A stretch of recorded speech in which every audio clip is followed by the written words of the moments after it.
ആലപ്പുഴയിൽ നിന്ന് ശരണ്യ സ്നേഹിതരുണ്ട്. ശരണ്യ, ആലപ്പുഴയിൽ ജി സുധാകരൻ ഉയർത്തിയ എതിർ ശബ്ദങ്ങൾ അമ്പലപ്പുഴയിൽ സ്ഥാനാർത്ഥിയായി വരുന്നു. അസാധാരണമായ സാഹചര്യത്തിലൂടെ പാർട്ടി കടന്നു പോകുന്നു.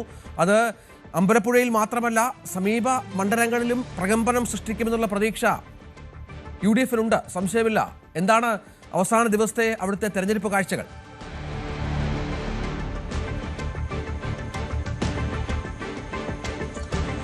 രഞ്ജിത്ത്, ആലപ്പുഴയിൽ വളരെ ആവേശകരമായി തന്നെ മത്സരം പോകുന്നു എന്നുള്ളതാണ് ഇത്തവണ. അതായത് ഇടത് കോട്ട എന്ന് തന്നെയാണ് പലപ്പോഴും നിയമസഭാ തെരഞ്ഞെടുപ്പിൽ ആലപ്പുഴയെ വിശേഷിപ്പിക്കുന്നത്. പക്ഷേ ഇത്തവണ അത്തരത്തിൽ എളുപ്പമുള്ള ഒരു മത്സരമല്ല ആലപ്പുഴയിൽ ഇടത് കേന്ദ്രങ്ങൾക്ക് എന്ന് തന്നെ നമുക്ക് പറയാം.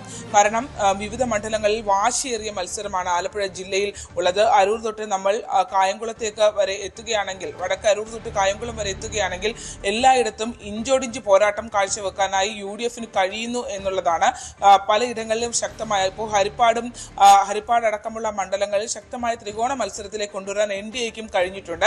ആ രീതിയിൽ BJP-യും വെല്ലുവിളി ഉയർത്തുന്ന ഒരു തെരഞ്ഞെടുപ്പ് എന്നുള്ളതാണ്. അപ്രതീക്ഷിതമായ മുന്നേറ്റം ഉണ്ടാക്കുന്ന, BJP-യൊക്കെ ഉണ്ടാക്കുന്ന ഹരിപ്പാട് ഉൾപ്പെടെയുള്ള മണ്ഡലങ്ങൾ ഉണ്ട്. അതുകൊണ്ട് തന്നെ പ്രവചനാതീതമായ ഒരു മത്സരത്തിലേക്ക് ആലപ്പുഴ ജില്ല കടക്കുന്നു എന്ന് പറയാം. നേരത്തെ സൂചിപ്പിച്ചതുപോലെ തന്നെ അമ്പലപ്പുഴ എന്നുള്ളത് വളരെ വാശിയേറിയ, വിവിധ LDF-നും UDF-നും വളരെയധികം വാശിയേറിയ ഒരു മണ്ഡലമാണ്. കാരണം ജി സുധാകരന്റെ കൊഴിഞ്ഞുപോക്ക്, അത് CPM കോട്ടകൾ പ്രഹരമേൽപ്പിച്ചിട്ടില്ല എന്ന് തെളിയിക്കേണ്ട ഉത്തരവാദിത്തം CPM-ന് ഉള്ള ഒരു മണ്ഡലം. അതേസമയം സുധാകരനെടുത്ത നിലപാടുകൾ ശരിയായിരുന്നുവെന്നും UDF-ലേക്കുള്ള അദ്ദേഹത്തിന്റെ കടന്നുവരവ് അത് ഗുണകരമെന്നും ഉള്ള ഒരു വിലയിരുത്തലിലേക്ക് കൊണ്ടെത്തിക്കേണ്ട ആവശ്യം KC വേണുഗോപാൽ അടക്കമുള്ള കോൺഗ്രസ് നേതൃത്വത്തിനും ഉണ്ട്. അതുകൊണ്ട് അമ്പലപ്പുഴയാണ് സംസ്ഥാനത്ത് തന്നെ ശ്രദ്ധേയമായ മണ്ഡലങ്ങളിൽ ഒന്നായി അമ്പലപ്പുഴ മാറുന്നു എന്നുള്ളതാണ്. ഇന്നലെ കൊട്ടിക്കലാശം അടക്കമുള്ള കാര്യങ്ങൾ വളരെ ആവേശകരമായി തന്നെ അമ്പലപ്പുഴയിൽ മുന്നോട്ട് പോയിട്ടുണ്ട്. പ്രത്യേകിച്ച് ഇപ്പോൾ കഴിഞ്ഞ ഒരു തെരഞ്ഞെടുപ്പിൽ വെച്ച് നമ്മൾ നോക്കുകയാണെങ്കിൽ ചെങ്ങന്നൂർ അടക്കമുള്ള മേഖലകളിൽ ഒരു ആധിപത്യം LDF-ന് ഉണ്ടായിരുന്നു. എന്നാൽ അത് എത്രമാത്രം, അല്ലെങ്കിൽ ഒരു വിജയത്തിലേക്ക് എത്തുവാണെങ്കിലും എത്രമാത്രം ഭൂരിപക്ഷം ഉയർത്താൻ കഴിയുമെന്നുള്ള ചോദ്യം നിലനിൽക്കുന്നു.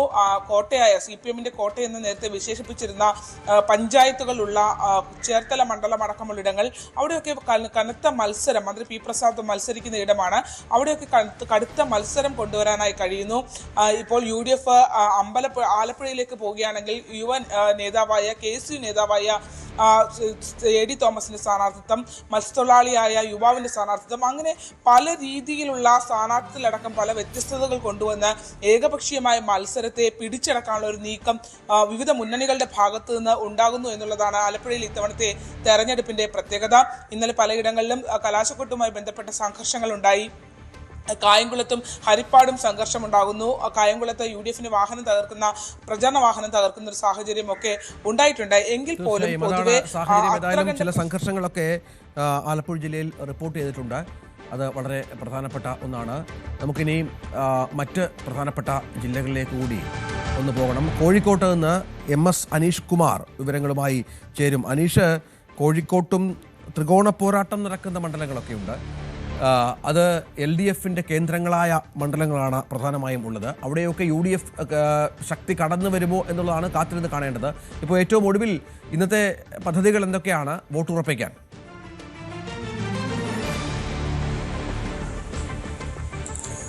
കോഴിക്കോട് ജില്ല പരമ്പരാഗതമായി കുറച്ച് വർഷങ്ങളായി തന്നെ LDF-ന്റെ കൈവശമിരിക്കുന്ന ജില്ലയാണ്. കഴിഞ്ഞ തെരഞ്ഞെടുപ്പിൽ 13-ൽ 11 LDF സ്ഥാനാർത്ഥികൾ വിജയിച്ചിരുന്നു. 2 മാത്രമാണ് UDF-ന് വിജയിക്കാൻ കഴിഞ്ഞത്. അത് RMPയുടെ സ്വാധീന കേന്ദ്രമായ വടകരയിലും ഒപ്പം കൊടുവള്ളിയിലും. MK മുനീറായിരുന്നു അവിടെ സിറ്റിംഗ് MLA. അദ്ദേഹം കോഴിക്കോട് സൗത്തിലേക്ക് ഇത്തവണ വരും എന്നൊക്കെയുള്ള പ്രചാരണങ്ങളുണ്ടെങ്കിലും അദ്ദേഹത്തിന് സീറ്റ് നൽകാത്ത സാഹചര്യം. അവിടെ PK ഫിറോസ് യൂത്ത് ലീഗ് നേതാവ് മത്സരിക്കുന്ന ഒരു സാഹചര്യം. പക്ഷേ കണക്കിലെ കളികൾക്കപ്പുറം ഇത്തവണ കുറച്ചുകൂടി ശക്തമായ മത്സരം പല മണ്ഡലങ്ങളിലും നടക്കുന്നുവെന്ന വിവരങ്ങളാണ് നമ്മൾക്ക് കൊട്ടിക്കലാശത്തിലേക്ക് എത്തുമ്പോൾ മനസ്സിലാക്കാൻ കഴിയുന്നതിൽ ഏറ്റവും പ്രധാനവും ശ്രദ്ധ കേന്ദ്രീകരിക്കുന്നതുമായ 2 മണ്ഡലം. ഒന്ന് ബേപ്പൂർ ആണ്. അവിടെ പിണറായി വിജയനും മരുമോനത്തിനുമെതിരായ പോരാട്ടം എന്ന് വിശേഷിപ്പിച്ചാണ് PV അൻവർ ഇടതുപാളയത്തിൽ നിന്നും കഴിഞ്ഞ തെരഞ്ഞെടുപ്പിൽ ഇടതു വോട്ടുകൾ നേടി വിജയിച്ച MLA ഇത്തവണ മറുചേരിയിൽ നിന്ന് UDF-ന്റെ കരുത്തനായ ആളായി, അല്ലെങ്കിൽ അവരുടെ ഒരു വക്താവായി തന്നെ മാറിയിരിക്കുന്ന കാഴ്ച നമുക്ക് കാണാൻ കഴിയുന്നു. ബേപ്പൂരിലാണ് അദ്ദേഹം മന്ത്രി മുഹമ്മദ് റിയാസിനെതിരെ മത്സരിക്കുന്നത്. പക്ഷേ CPM-നെ സംബന്ധിച്ചിടത്തോളം വലിയ ആത്മവിശ്വാസമാണ് അവിടെ ഉള്ളത്. കോലീബി സഖ്യകാലത്ത് പോലും മറിച്ചിടാൻ കഴിയാത്ത മണ്ഡലമാണ്. അതുകൊണ്ട് ഇത്തവണത്തെ എന്ത് കാറ്റടിച്ചാലും ബേപ്പൂർ മറിയില്ല എന്ന ആത്മവിശ്വാസത്തിൽ തന്നെയാണ് ഇടത് ക്യാമ്പുള്ളത്. ഒപ്പം LDF കൺവീനർ മത്സരിക്കുന്ന പേരാമ്പ്രയിലാണ് മറ്റൊരു ശ്രദ്ധേയമായ മത്സരം നടക്കുന്ന ഇടം. അവിടെ യൂത്ത് ലീഗിൻ്റെ ഫാത്തിമ തഹ്ലിയ മത്സരിക്കുന്നു. ലീഗിലെ തന്നെ അല്ലെങ്കിൽ വനിതാ ലീഗ് ആളുകൾ പോലും എതിർത്ത് രംഗത്തെത്തിയിട്ടും അവിടെ ശക്തമായ പോരാട്ടം കാഴ്ചവെക്കാൻ ഫാത്തിമയ്ക്ക് കഴിയുന്നുണ്ട് എന്നതാണ് ഏറെ ശ്രദ്ധേയം. അവിടെ മറ്റ് വികസന വിഷയങ്ങൾക്കൊക്കെ അപ്പുറം മതം ഏറ്റവും വലിയ ചർച്ചയായി മാറിയ ഒരു തെരഞ്ഞെടുപ്പ് പോരാട്ട വേദിയാണ് പേരാമ്പ്ര. അവിടെ തങ്ങളുടെ കൗവിലക്കുട്ടി എന്ന രീതിയിൽ പ്രചാരണം നടത്തുന്നുവെന്ന് ചൂണ്ടിക്കാട്ടി LDF അനൗൺസ്മെന്റ് വാഹനത്തിൽ പ്രചാരണം നടത്തുന്നു. പിന്നീട് അതിനെതിരെ പരാതി നൽകുന്നു. മറുവശത്തു നിന്നും LDF ക്യാമ്പിൽ നിന്നും ഇത്തരം കാര്യങ്ങൾ പറഞ്ഞാണ് വോട്ട് പിടിച്ചെന്ന് ആരോപിച്ച് പരാതിക്കാർ LDF ഔദ്യോഗികമായി പരാതി നൽകിയില്ലെങ്കിൽ പോലും മറ്റ് വ്യക്തിപരമായ പരാതികൾ ലഭിക്കുന്നു. അങ്ങനെ കൊണ്ടും കൊടുത്തുമൊക്കെ കോഴിക്കോട് ജില്ലയിൽ ഏറ്റവും ചർച്ചാ വിഷയമായി മാറിയ മണ്ഡലമാണ് പേരാമ്പ്ര. കഴിഞ്ഞ 25 വർഷമായി കോൺഗ്രസിന് ഒരു MLA-മാർ പോലുമില്ലാത്ത മണ്ഡലങ്ങളിൽ ഒന്നാണ്. ഇടുക്കി പോലുള്ള മറ്റൊരു മണ്ഡലമാണ് കോഴിക്കോട്. A. സുജനപാലും P. ശങ്കരനും കഴിഞ്ഞാൽ കോഴിക്കോട് നിന്നും MLA-മാർ കോൺഗ്രസിന് ഇല്ലാത്ത സാഹചര്യമുണ്ട്. എന്തായാലും ഇത്തവണ അവസ്ഥയ്ക്ക് മാറ്റം വരും. ഒന്നിലധികം MLA-മാർ കോഴിക്കോട് ജില്ലയിൽ നിന്നുണ്ടാവും എന്നാണ് പറയുന്നത്. തെരഞ്ഞെടുപ്പ് പോരാട്ടം കഴിഞ്ഞ് അത് പോളിംഗ് ബൂത്തിലേക്ക് പോകുമ്പോൾ അത്തരം പ്രതീതി ജനിപ്പിക്കുന്ന കുറച്ച് മണ്ഡലങ്ങളുണ്ട്. നേരത്തെ രഞ്ജിത്ത് സൂചിപ്പിച്ച തന്നെ ത്രികോണ പോരാട്ടം നടക്കുന്ന 2 മണ്ഡലങ്ങൾ, ഒന്ന് കോഴിക്കോട് സൗത്തും നോർത്തും. മറ്റിടങ്ങളിൽ കാര്യമായി BJPക്ക് സ്വാധീനം ചെലുത്താൻ കഴിയുമെന്ന് നമുക്ക് ഈ ഘട്ടത്തിൽ കരുതാൻ കഴിയില്ല. പക്ഷേ നഗര കേന്ദ്രീകൃതമായ കഴിഞ്ഞ തദ്ദേശ ഭരണ തെരഞ്ഞെടുപ്പിൽ 7 കോർപ്പറേഷൻ വാർഡുകൾ BJP പിടിച്ചെടുത്ത കോഴിക്കോട് നോർത്തിൽ എന്ത് സംഭവിക്കും എന്നത് വലിയ ആകാംക്ഷയായി ഇപ്പോഴും അവശേഷിക്കുന്നു. അവിടെ തോട്ടത്തിൽ രവീന്ദ്രൻ എന്ന സിറ്റിംഗ് MLA-യും K. ജയന്ത് എന്ന കോൺഗ്രസ് നേതാവും നവ്യ ഹരിദാസ് കുറച്ച് നാളുകളായി തന്നെ BJPയുടെ ഒരു മുഖമായി മാറിയിരിക്കുന്ന വയനാട് ഉപതെരഞ്ഞെടുപ്പിൽ മത്സരിച്ച കഴിഞ്ഞ കോർപ്പറേഷൻ തെരഞ്ഞെടുപ്പിൽ മത്സരിച്ച് വലിയ ഭൂരിപക്ഷത്തോട് വിജയിച്ച നവ്യ ഹരിദാസാണ് അവരുടെ സ്ഥാനാർത്ഥി. ജനങ്ങൾ പോളിംഗ് ബൂത്തിലെത്താൻ മണിക്കൂറുകൾ മാത്രം ബാക്കിയുള്ളപ്പോൾ അവിടെയും സ്ഥാനാർത്ഥികൾ ഇന്ന് ഒരു ഓട്ടപ്രദക്ഷിണത്തിലാണ്. നിശബ്ദ പ്രചരണ ദിവസം വോട്ടുറപ്പിക്കാനുള്ള അവസാനവട്ട ഓട്ടത്തിന് സ്ഥാനാർത്ഥികൾ. മണ്ഡലത്തിലെ പ്രധാന വ്യക്തികളെ ഉൾപ്പെടെ സന്ദർശിച്ചാവും വിവിധ സ്ഥാനാർത്ഥികളുടെ പ്രവർത്തനങ്ങൾ. മധ്യകേരളത്തിൽ മുന്നണികൾ വെച്ചു പുലർത്തുന്ന പ്രതീക്ഷകളുടെ വിവരവുമായി G. ശ്രീജിത്ത് ചേരുകയാണ്. ശ്രീജിത്ത്, കേരള കോൺഗ്രസുകളുടെ പോരാട്ടം, കോൺഗ്രസിനും അവിടെ വലിയ സ്വാധീനമുള്ള സ്ഥലം, സമീപകാലത്തായി NDA പല സ്ഥലങ്ങളിലും നടത്തിയ കടന്നുകയറ്റം, ക്രിസ്ത്യൻ വോട്ടുകളിൽ വിള്ളലുണ്ടാക്കാനുള്ള ശ്രമങ്ങൾ, ഏറെ ശ്രദ്ധേയമാകുന്ന നിരവധി മണ്ഡലങ്ങൾ ഈ മേഖലയിലുണ്ട്.